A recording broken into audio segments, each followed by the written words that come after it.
हम लोग देख रहे हैं कि सरकार अभी लगातार जो है कैशलेस पेमेंट का प्रचार कर रही है।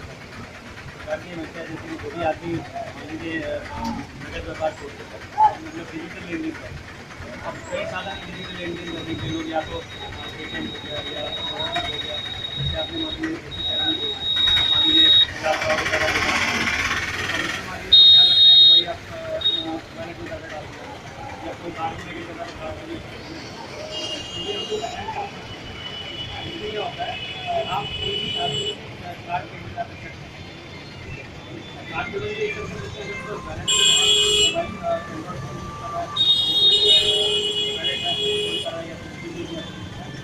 जो आपको पेमेंट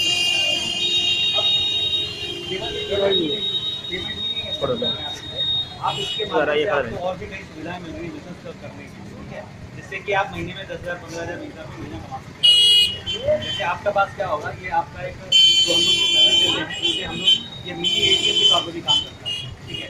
मिनी एटीएम की तरफ से मतलब जैसे कि हाँ मिनी एटीएम, जैसे आप मान लीजिए कोई आदमी एटीएम में जाता है, अपना कार्ड स्वैप करता है, स्वैप करने के बाद उसको पैसे मिलते हैं, ठीक है, 100 रुपये 200 रुपये 400 रुपये जो भी लेगा अपनी जरूरत के हिसाब से जो पैसे लेते हैं, ठीक है। तो आप इसमें से 100 रुपये से लेकर 1,000 रुपये के बीच में जो भी इसकी जरूरत है उसको आप ये कर सकते हैं, पूर्ति कर सकते हैं, ठीक है। आप मान लीजिए वो आया आपके पास आया कार्ड 100 रुपये, आप मान लीजिए उसको आपने उसको 100 रुपये अपने पास दे दिए, अब उसमें आपको क्या लाभ होगा, ठीक है। तो बैंक क्या करती है, जैसे मान लीजिए सपोज अगर कहीं बैंक एटीएम होती है तो उसके अंदर अकाउंट में उसको पैसे लगते हैं, ठीक है, उसको कैश नोट भेजना पड़ता है, काफ़ी समस्या होती है। तो जब आप बैंक के बिहार में ये बिजनेस कर रहे हैं या उसको सेवा दे रहे हैं बैंक का, ठीक है, तो बैंक आपको प्रति स्वैप आपको पैसे देते हैं।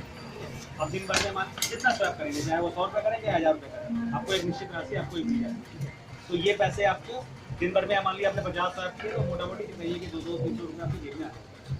अब दिन महीने में अगर मान लीजिए आपने ये किया तो 6,000 रुपये आपको एक स्वैप करने की मान लीजिए मिनी एटीएम की सर्विस यूज़ करके आप महीने में मान लीजिए 4,000 5,000 रुपये मिनिमम कमा सकते हैं। उसके अलावा मान लीजिए किसी को बाहर अपने पैसे ट्रांसफर करने के लिए बाहर पड़ रहे हैं, आप मान लीजिए उनको 10,000 20,000 रुपये बाहर देते हैं, या कोई व्यवसाय करने के लिए कुछ सामान आ रहा है किसी के बाहर से उसके अकाउंट में पैसे डाल रहे हैं, तो वो कैसे पैसे डाल सकते हैं। तो आप जैसे मान लीजिए किसी बैंक में जाते हैं या ग्राहक सेवा केंद्र भी खोला हुआ है, तो वो क्या कर रहा है, जैसे SBI का है तो SBI का ही पैसा ट्रांसफर कर सकता है, वो दूसरे किसी बैंक का ट्रांसफर नहीं कर सकता है। मान लीजिए किसी को HDFC में पैसा ट्रांसफर करना है या एक्सिस बैंक में करना पड़ेगा, उसके लिए आपको जाना पड़ेगा, बक्सर जाकर आप ट्रांसफर कर पाएंगे, आप यहाँ पे नहीं कर सकते।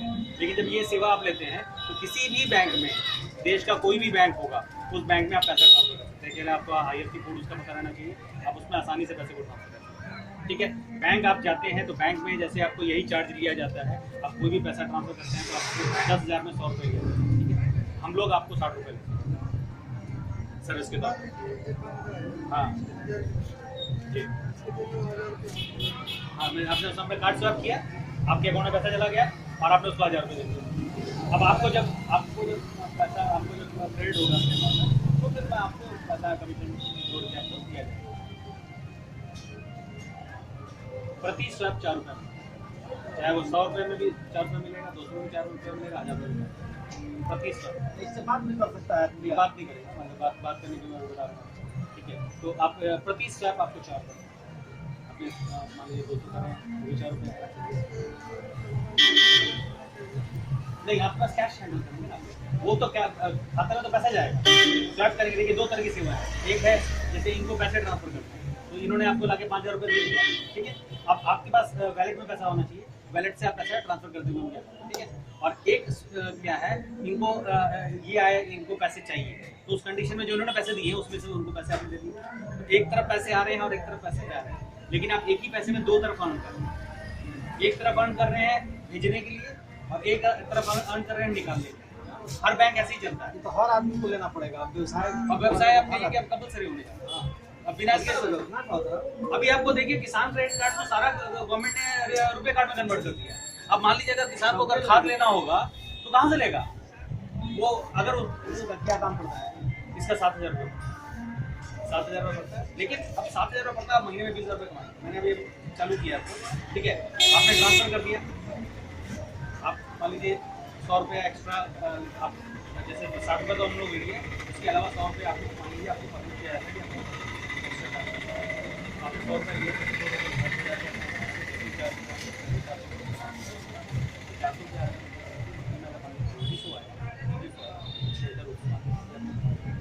उसके अलावा जितने भी मोबाइल्स हैं सारे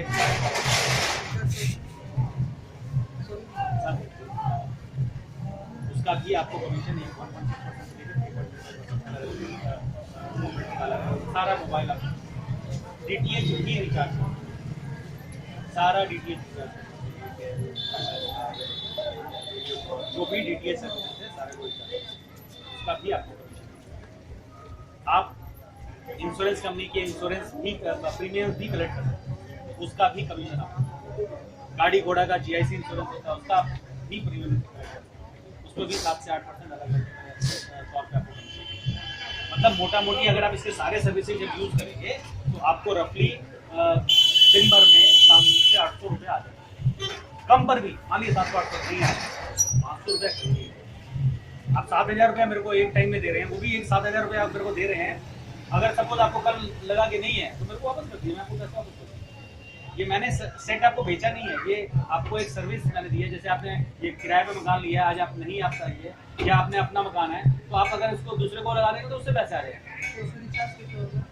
मैं आपको बताता हूँ सिस्टम